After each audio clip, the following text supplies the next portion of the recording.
Viviane Louro, que é mestre em música pela Unesp, doutoranda em neurociências pela Unifesp, e que vai contar como é que é um livro que ela acaba de lançar chamado Fundamentos da Aprendizagem Musical da Pessoa com Deficiência. Bom dia, Viviane, tudo bem? Bom dia, é um prazer estar aqui com vocês. Prazer é nosso, Viviane. Esse livro que você lançou é um livro seu, também junto ao Sidney Bolina, que é professor doutor e que é, para quem é ouvinte da Cultura FM, é um grande violonista do Quaternália, né, do conjunto fantástico, e também o professor doutor Luiz Alonso. Então, você pode contar o que é esse livro? Esse livro ele é voltado para o professor de música, né, porque essa é a minha área de atuação há 10 anos. Essa pesquisa é voltada para professores de música para atuar com pessoas com deficiência, né? E esse, na verdade, já é meu quarto livro sobre esse assunto. E aí ele foca tanto as questões de legislação, terminologia, relação com a família, o que o professor precisa ter em termos de conhecimento para trabalhar com esse público, né? Essa é uma grande primeira parte do livro. Aí uma segunda parte fala mais das questões da neurociência em si, principalmente da psicomotricidade, que é a minha linha de atuação. Explica bem detalhadamente todo esse processo neurológico da aprendizagem da pessoa sem deficiência e com deficiência, no caso da aprendizagem musical, né, que é o meu foco. E no final tem um outro grande capítulo dividido em 4 partes, em que fala de cada deficiência. E aí foi onde o Dr. Luiz Alonso entrou, que ele é médico, né? Então ele fala, por exemplo, da deficiência visual. Ele explica clinicamente a deficiência visual, aí eu entro falando sobre as questões musicais, da aprendizagem musical da pessoa com deficiência visual. E aí o mesmo com a surdez, com a deficiência física e com a deficiência mental. Me conta uma coisa, Viviane, qual é o estágio que nós temos para esse tipo de aprendizado musical no Brasil? É algo que você está fazendo um trabalho pioneiro ou já existe um conhecimento em torno desse assunto no Brasil? Tá.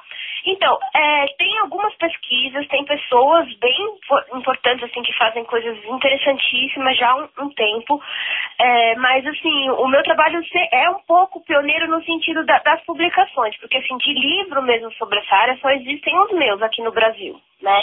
E a minha pesquisa foi uma das primeiras mais focadas, assim.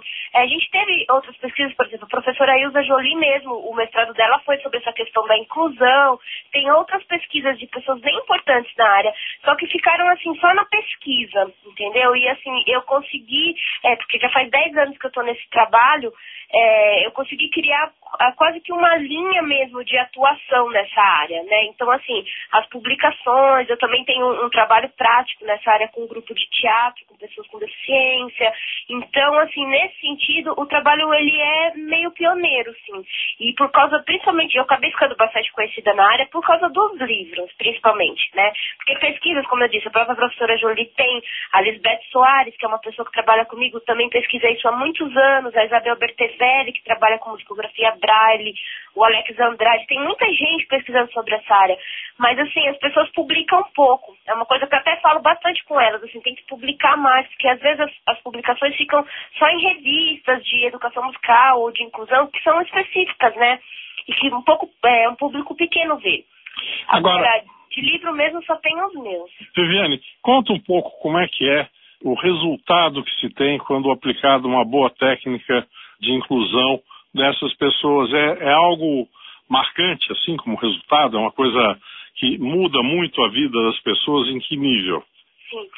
Então, eu costumo dizer que, na verdade, às vezes as pessoas perguntam assim, mas qual, né, a importância da música para uma pessoa que tem uma deficiência? Na minha concepção, ela é importante tanto quanto para uma pessoa que não tem deficiência, né? A música é importante para a formação do ser humano de um modo geral. Agora, o que acontece é que com pessoas com deficiência fica muito mais evidente essas mudanças, né? Sim. Então, por exemplo, eu trabalho com autismo e eu tenho alguns alunos autistas que chegaram para mim que, assim, mal se comunicavam, não olhavam no olho, não conseguiam se expressar nada. E hoje em dia, por exemplo, já fala muito bem e fala olhando nos olhos e não tem mais o problema do contato que eles têm, né, geralmente, de interação. Então aí as pessoas olham e falam assim, nossa, então a música para o autista serve para isso. E eu não acho que é assim, ela serve para isso também, né? realmente, no caso desses meninos que eu tenho, eles tocam, lê partitura e fazem uma série de coisas como qualquer outra pessoa. Então eu não vejo tanta diferença nessa questão do resultado. Eu acho que o resultado pode ser muito semelhante de uma pessoa com deficiência e sem deficiência, desde que a técnica, a metodologia aplicada, assim, é muito diferente, né? Seja feita de uma forma diferenciada. Aí você consegue um bom resultado. Agora, você disse que já existem outros pesquisadores, você já trabalha também nisso já há um tempo, mas quanto que é desenvolvido esse trabalho no Brasil? Ainda é pouca coisa que acontece? Em que estágio que nós estamos em relação a esse tipo de trabalho? Tem alguns pesquisadores e está crescendo isso. Todo dia eu recebo um e-mail de alguém que está fazendo um TCC, um mestrado nessa área, o que não acontecia há 10 anos atrás quando eu comecei a pesquisar sobre isso, né? Mas mesmo assim, pensando, né, o Brasil é muito grande, a demanda é gigantesca, então em relação a isso é muito pouco ainda, né? Porque o que acontece assim, são pequenas iniciativas que existem, mas não existe ainda um plano de ensino dentro da música, por exemplo, naturalmente falando, sabe? Uma iniciativa nesse âmbito ainda não existe, que eu saiba, né?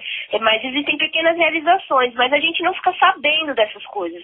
Por exemplo, eu fui para o Belém do Pará dar um curso lá e cheguei lá e descobri que tinha um núcleo de pesquisa em inclusão dentro da faculdade, da Federal.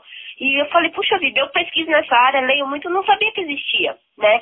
Então, assim, é importante aparecer mais esses trabalhos. De repente tem até mais coisas do que eu mesmo acho que tem, né? Maravilha. Viviane Louro, eu quero te agradecer muito por essa conversa.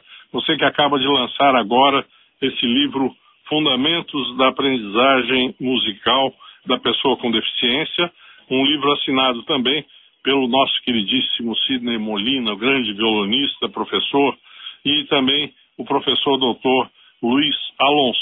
Um grande abraço para você, muito obrigado e parabéns pelo trabalho, Viviane. Obrigada, um beijo para todo mundo. Obrigado, querido. Tchau.